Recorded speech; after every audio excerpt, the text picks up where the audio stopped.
Valley Chance program is an environmental education and outreach program whose overarching goal is to teach conservation biology and global environmental sustainability.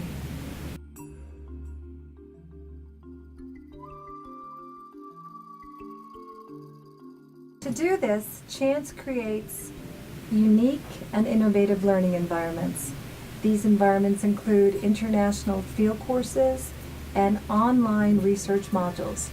Basically, we're creating situations where students can travel the world and do actual research in factual ecosystems to understand the world's most challenging societal, environmental, and economic situations. The purpose of Chance is to create better citizens of tomorrow, citizens who can live sustainable lifestyles and work towards devising solutions to face the challenges that humanity faces. This summer, we are offering 2 amazing programs. Chance will be holding an international field course in Panama in conjunction with the Smithsonian Tropical Research Institute.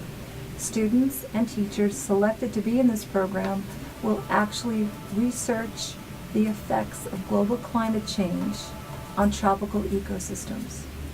Our second program is new and it's in China. It's in conjunction with Nanjing University and Jiangnan University, and we will be studying, it's amazing for me to say, the vanishing water supply of China.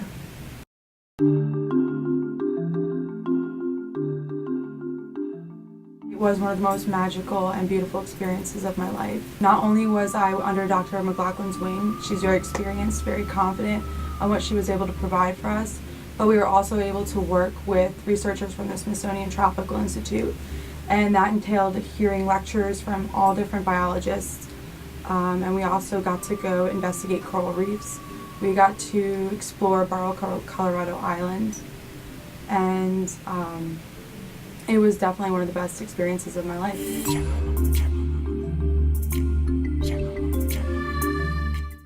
The students are studying in Guanajuato, Mexico, and there is a university there called the University of Guanajuato. And so what we do is our students meet with their students there, and we spend time looking at different aspects depending on their interests. So my students would be in the schools, looking at how English as a foreign language is taught in the schools, working with teachers there, and also with the students at the University of Guanajuato who are studying English, either to be teachers or they're studying English for English's sake. Students will spend time in the schools, and they'll also spend time out in the culture of Guanajuato. So Guanajuato is a World Heritage City, which is great because it's very traditional, cobblestone streets, you walk everywhere, a lot of hills, and there's a lot of architecture that we see, as well as a lot of the history and cultural artifacts of that region. So we spend time learning about how that region was formed and the history in Dolores Hidalgo, and we go to Dolores Hidalgo, which is a city that was renamed for him. And we learn about what the culture is like in Mexico and also what the people are like. A benefit of this trip for students is that it helps them to confront some of the stereotypes they have about Mexican people.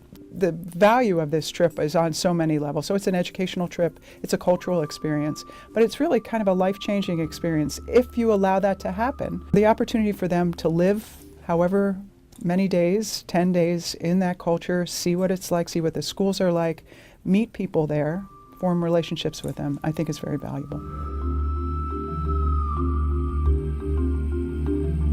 The students will do a lot of things together, the education and the biology students, as far as cultural activities, touring the city, staying together, so there's a lot of team building between the two.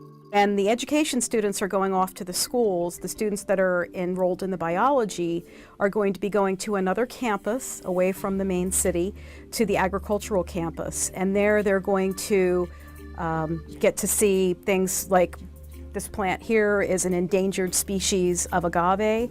So this is the kind of vegetation that exists in this area of Mexico. Guanajuato is in the high desert. And I believe that they'd said that it had been over a year since they've had any measurable rainfall. Our purpose is to look at how Their main source of income is agriculture, but agriculture, of course, requires water. And water is a very limiting resource. I mean, this is gold in Mexico. They just don't have it. Anytime you travel internationally, it's a trip of a lifetime, especially to students at their age. Okay, so that's this chance to get out, to see the world, to realize that the problems of the world are not the same as the problems in the United States, and to make connections with other individuals in other countries. There are friendships that have formed. There's the Mexican students and the American students Facebook. They message each other. So they've made connections, and they have plans to see each other again in the future. And also, I just feel that right now the issues facing Mexico are not that far off on the horizon for the United States, and it's going to give them a chance to see what's coming. This spring, students from Lehigh Valley will have an opportunity to travel to Peru over spring break. The beauty of it is we're taking students from several courses: international business, global marketing, and students have a choice of one of 3 Spanish courses that they can take.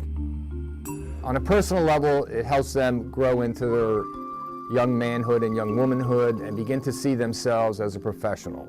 Layered on top of that, they begin to see themselves operating in a global environment. You know, the very fact of, in many cases, their first plane ride, their first experience in getting a passport, customs, with other people, you know, communicating with other people. In the villages, most of the people speak native Incan, Quechua.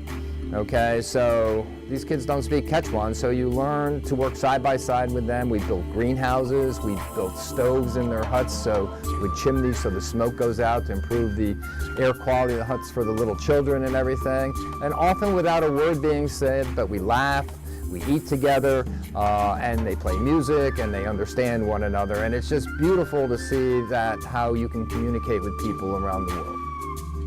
The responses from students is, do we have to go back now? This is a great experience.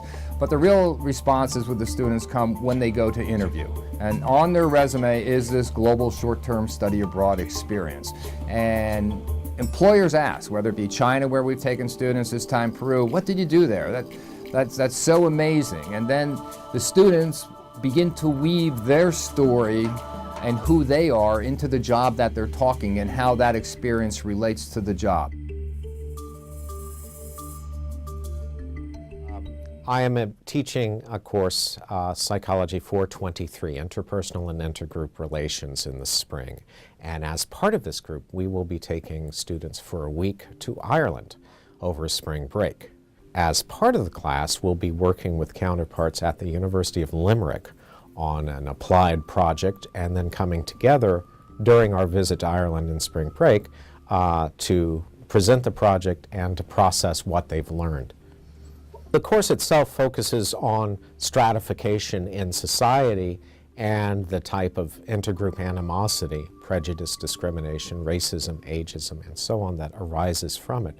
Students in the U.S. and in Ireland will be conducting either a series of videotaped interviews or completing what are known as photo story, photo voice types of tasks to illuminate experiences that they know from their own personal social networks regarding prejudice, discrimination, and so on.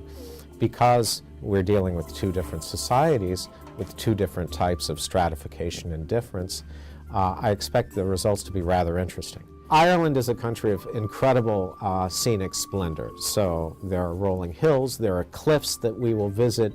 It's quite unforgettable. Of course, they call it the Emerald Isle.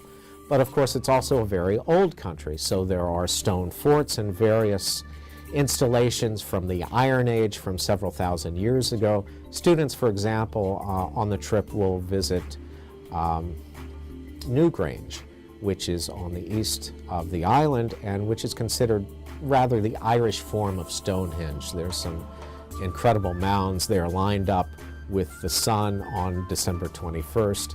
So they're all that's kind of cool. Students always like that. Likewise, we'll be visiting the cliffs of Moher, which is on the west coast, which are these stunningly tall cliffs overlooking the Atlantic Ocean. So there's that. There's culture, obviously Irish music, food, anything you can name. So students will get Ireland out of the trip. Students will also get the opportunity to take some of the concepts that they've learned, or most recently learned in the class for 2 months, and really apply them. I mean, they're already applying them in their projects here, but they'll also be understanding how students across the ocean also apply these concepts. So we hope that students will come out of the experience with fantastic memories, first of all, maybe some friendships, an understanding of some of the important concepts in intergroup relations, and also a I want more sensation, a feeling that after they've completed this sojourn, for those who have not been out of the U.S. before, that they want something else. They want to do it again, not just Ireland, but continental Europe, not just Europe, but points more dispersed than that. So those would be some great things to come out of the trip.